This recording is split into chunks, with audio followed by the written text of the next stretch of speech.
Good morning, beautiful souls. It's Tim Wild, and I'm back in one of my favourite places. I'm at a high point in Dawlish or Dawlish Warren, just watching the sea. But I've climbed to the top of a cliff. As you can see, I'm quite high up. I did a video from here. I think it was back in April when we were visiting last. I've just been down here for kind of a bit of a flurry of a weekend. Done a lot of driving about and heading back very shortly. So I think I can just feel a few drops of rain. So what I was intending to do this morning is just do a brief crystal blessing and place that within the sea, because this is one of the things that I did at a beach yesterday.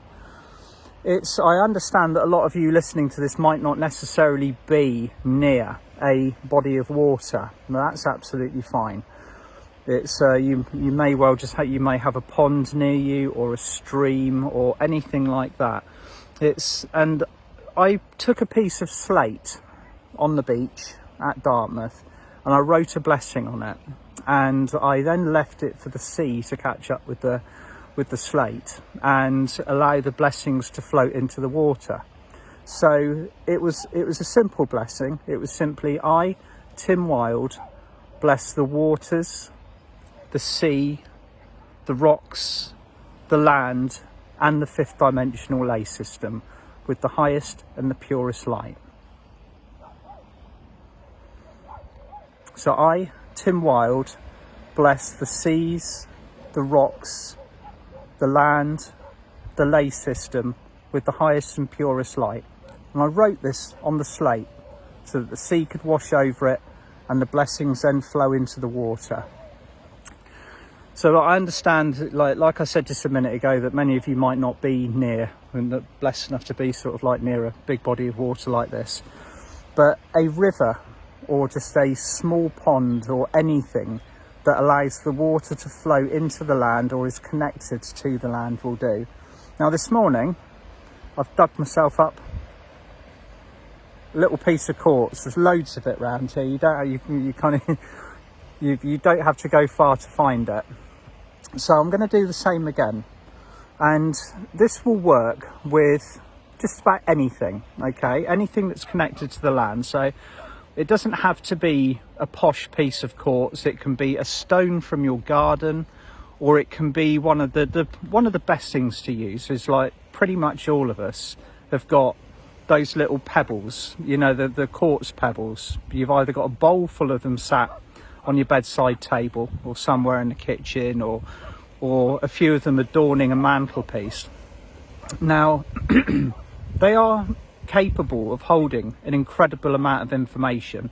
So a tiny little piece of quartz like this, you can program and place multiple quantities of invocations, meditations, blessings into it, and you would struggle to fill this piece of quartz up within a lifetime. Now, most of us have got those lying around, so if you have, go and get one. But if you haven't, it doesn't matter.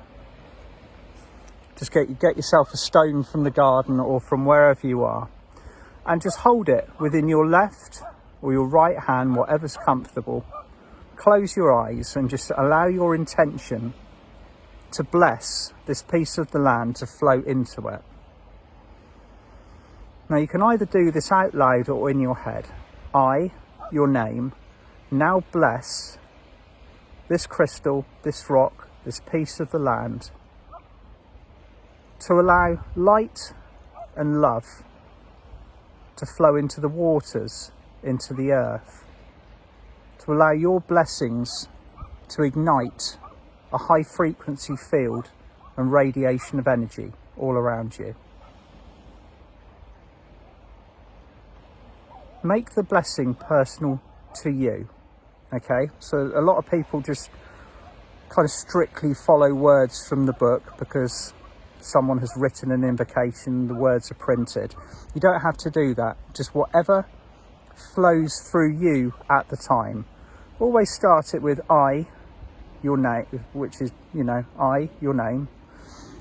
Hereby bless this rock, this crystal, with whatever energies are coming to you at the time. So say, for the sake of example, you want to use the gold ray of Christ, or you want to use the cosmic diamond violet flame, or you want to bless it with Archangel Michael's energy or Archangel Gabriel's energy.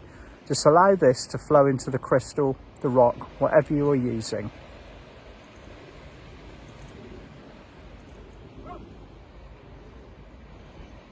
And just either visualize it in your head, or some of you that are lucky enough to have that kind of third eye working, you will actually see and feel it lighting up.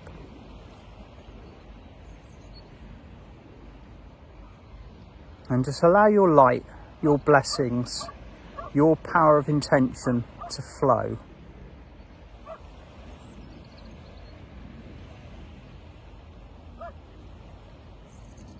And to see your piece of the land, your rock or your crystal lighting up within your hand now.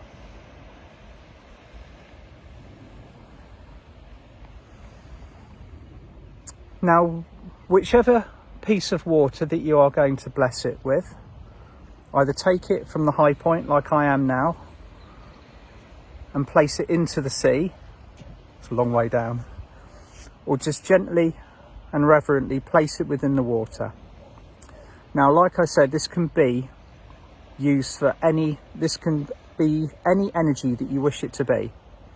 So just take whatever comes to you first, whatever energy that you use the most. Bless the crystal, the rock, ask it to hold this blessing and to spread it to everything around. Okay? And just tell you, this takes a few moments.